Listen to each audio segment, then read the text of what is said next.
last night I watched Unknown Number, the High School Catfish, right? Netflix's newest documentary, as of right now at least. And it's about a story that isn't new. It's from 2020 about a girl who was like, what? I believe she was 13 when this started. It'd be surprising if you hadn't heard of it by now. Basically, to give you the cliff notes, there's this, I believe it starts when she's 13 years old, a girl named Lauren. She lives in a very small town in Michigan. Shout out Michigan, from there too. And she starts receiving these really vile, threatening, and personal text messages from an unknown number. And, like anyone does, you're like, okay, that's kind of cringe. Whatever, blocks a number. However, every time she blocks a number, they'd pop back up, right? So she has a perpetual hater, basically. An actual perpetually hating stalker. And so this person is texting her a whole bunch of things, like things about her and her boyfriend, things about her appearance, stuff like that. Like, obviously, not trying to make her the happiest camper. And so this goes on for, I shit you not, this goes on for 2 years. Actually, I apologize. I lied straight to your face. This starts for, I believe, a period of what, like 6 months? A handful of months. I'm not sure how many exactly. And then it pauses. It goes away for a little bit. And this is important later on, that there was a first string of messages, brief pause period, and then what follows is, I swear to God, 2 years worth of daily 30 to 50 text messages every single day for 2 years. Holy shit. 30 to 50 text messages a day like that. If fucking Batman had Joker's number or vice versa, he wouldn't be texting him that much. That's actually crazy. And so this goes on for 2 years. And obviously, this starts to take a toll on Lauren, and they start messaging her boyfriend as well.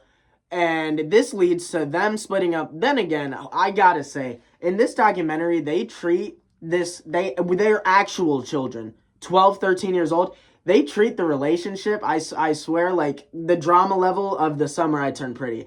It's amazing. It's entertaining, to say the least. But they treat this relationship between these actual children very seriously. Like, even the parents are involved with it, which I guess it's a super small town. So, like, I don't know. Obviously, everyone's going to be pretty close, but I don't know. I just thought it was kind of comical and a little alarming how invested these parents seem to be in their children's relationship. And so, this eventually leads to them breaking up, leads to Lauren, developing depression, depressive-like symptoms at least. Like, it's going to take a toll on anyone if you're in that sort of situation. And the parents, while this is going on, they're going to the school. They're like, yo, can we, maybe try to do extracting the data from all the students' phones to try and track it that way. They suggest a whole lot of things. And the school was basically like, we can't really do that. The school was trying to help. I believe the school was trying to help. And even in the documentary, though, it had the parents kind of complaining, like, oh, we have all these ideas, and we're going to the school, like, pitching them, and the school isn't acting on it. And then it cuts to, like, it was either the principal or the superintendent, and they're basically kind of like, yeah, well, ain't really shit we can do. Can't take everyone's phones. We don't have the technology or the access to be running people's IPs or anything like that. So basically, they're shit out of luck with the school. School did all they can. They at the end of the day, they're like, did you try blocking the number? And mind you, these messages were like, when I say personal, I mean so far as they sent pictures of Lauren and her boyfriend, like pictures that were taken by the person doing this, and sent it to them. Like, that's how, imagine how nerve-wracking that is. Someone in my everyday life is doing this shit, and they actually have no way to figure out who it is until they go to the FBI. He basically is, anyway, FBI guy basically immediately fucking knows what to do because he has access to that shit. Runs all the numbers that are correlating to, because like I said, every time she'd block a number, another one would just pop up off rip. And he immediately basically solves it. And he comes, the way this, oh my god, actually, the way he decided to, well, I guess this is not really his call. He hands all his evidence over to the police department. The way the police department decides to handle it is to just straight pull up on the culprit. The culprit being the girl's mother. Lauren's mother. The girl who's been perpetually bullied for the cyberbullied for the last 2 years, I believe, by her own mother. Like I said, this isn't an old story, so I'm sure this isn't a super big twist to any of you. That's not really my main point of what I want to talk about, even though that's fucking insane. Anyway, so he decides to pull up on the mom. The way dropping the news, he decides to pull up. He has a warrant for her phone, and obviously they fucking caught her. They can do whatever they want. Pull up, knock on the door, like, hey, basically fess the fuck up, dude. What the fuck? And they're like, is Lauren home? The girl has been getting bullied. Mom's like, yes. Dude, he's like, all right. Goes and gets Lauren, sits her down, which it makes sense. But, like, then again, dude, she's, like, 13, 14 maximum. I feel like she's not even 14, maybe. But brings her in and is just telling her to her face. Drops the ball right there. So, basically, you're going to have to, like, call your dad because the person who's been doing this is your mom. And in the documentary, Lauren kind of just sits there for a long time. It's not until maybe 5 minutes later of talking about how it's her mother does she show any sort of reaction, which makes sense. That's an insanely jarring thing to hear. Insanely shocking, I imagine. And then the weirdest thing is the mother, the culprit, who's been going to the school, who's been working with the cops, who's been, putting up this facade of, oh my god, who the fuck is doing this? I'm so worried about my daughter and what the fuck is going on. She's sitting there, and as, her daughter's learning this, as the cops grilling her, he is not thankfully, he is not being super, patient with her at all, which was fantastic to see. But, so, she immediately starts just grasping onto her daughter, holding her daughter close, hugging on her, rubbing her arm, and lets out, when the cop tells her to call her father, lets out whoa, I can't be separated from her. What do you mean? This is crazy. And that's just the start of really the main reason I was so fired up to talk about this. It's not necessarily a story as insane as it is. It's the mother's reaction in the body cam. The body cam was great to see. Not only that, but her demeanor in the overall documentary, her attitude about the whole situation was so off-putting. Mind you, in this documentary, they're going through the timeline, interviewing the parents, interviewing Lauren, interviewing everyone else involved. Oh yeah, fuck. Dude, she went so far to cover her own tracks as to have another classmate of Lauren who somehow she knew was a perpetual asshole. Like, that's kind of hinted at in the documentary, is like, a lot of people low-key, were believing that this girl was a culprit when she was accused because she was low-key an asshole. So far as to the way the mom was getting away with this was she would just use a service that changed her number to a different VPN so it would show up from a different location, right? The calls and texts would show up from a different origin.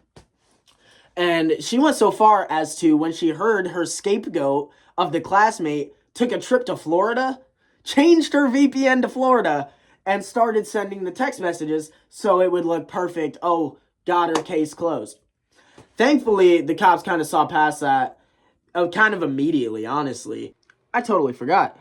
You know how I said it was important that it started a period of a few months of these messages, and then it took a break, and then it started being every day for those years? The mother claimed that that first string of messages wasn't her. She wasn't the one who started it. Yet when this happened, the idea was, in order to draw out the person who started sending these messages, I, says the mother, am going to start sending these messages to my daughter. In order to get a response from my daughter, she was trying to get her daughter to tell the person she thinks it is who she thinks it is. So that way the mother can go and then confront that person or confront their parents or whatever kind of story she was spinning. Actual galaxy brain idea, honestly. That's some...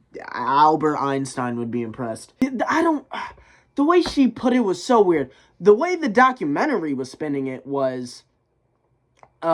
she really liked the way her daughter would come to her with this problem, would confide in her, I'm sure they got really close trying to figure out what the fuck is going on, knowing damn well you're the culprit the whole time, most basically. So they're going through the timeline, interviewing everyone involved, and then they drop the ball to the audience in the documentary.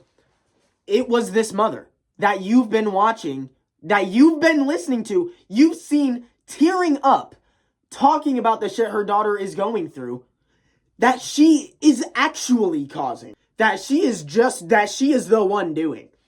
It's so strange because when this ball is dropped, she damn near acts just as confused as the audience. Her overall demeanor in the whole thing, which is so strange. She sits there and she starts not apologizing necessarily. I believe she says sorry, but more so she makes excuses. I don't know what else I'm really looking for. She just makes fucking excuses. She sits down, tears up, talking about, I think she leads with, I was in a really bad place. It was a really bad time. She says, that's not me. That's not who I was.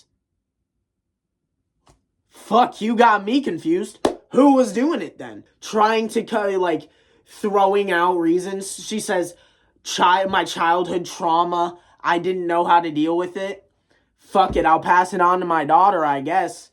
In the courtroom, in the court video they show, she opens her statement with, I learned within these last 2 years, I have mental illness. Holy shit, are you serious? It's so textbook. It's so textbook of the modern age. I'm not taking accountability. How could I take accountability for anything? I have mental illness, or this happened to me before, or whatever the fuck, So that's basically what she's saying the whole time. And oh no, this was the most insane part. This was honestly what fired me up. She looks at the camera, and I shit you not, she says something along the lines of, this isn't exact words, people drink and drive, that's illegal, but you don't get caught. What the fuck was the other one? Something so dumb, so trivial, jaywalking, whatever. People jaywalk, they don't get caught, but say you get caught drinking and driving, you're just as bad as I am. You're in the same boat as me. Brother, what the fuck are you talking about? What does that mean? What does that actually mean?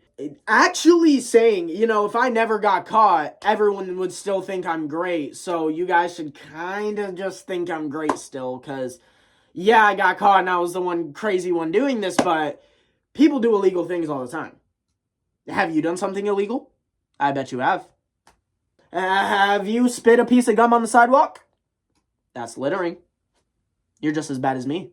Are you fucking serious, dude? That's insane. And so she keeps going, blah blah blah. It's not my fault somehow.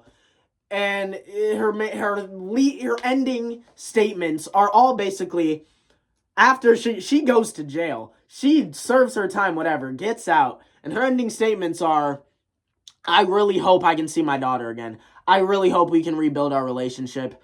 Blah blah blah. It was so strange. The way she was talking in the documentary, like, the way I don't know, dude. It's hard to describe. You guys just need to see it.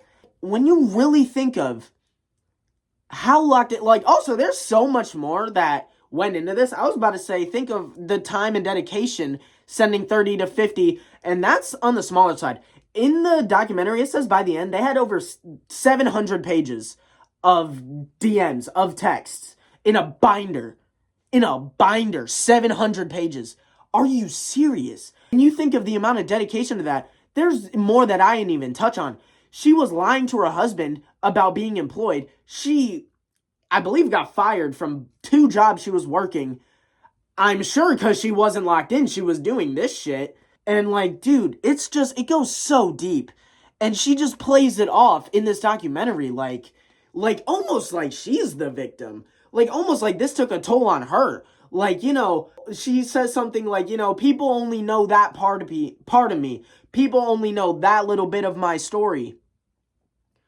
Brother, what the fuck? I can't imagine the rest of the book. Like, it's just, dude, it's so weird. It's so bizarre.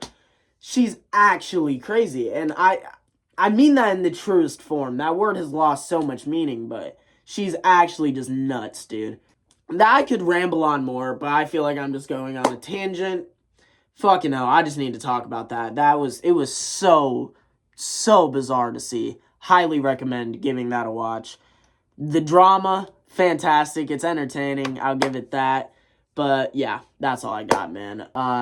Thanks for watching. Yeah.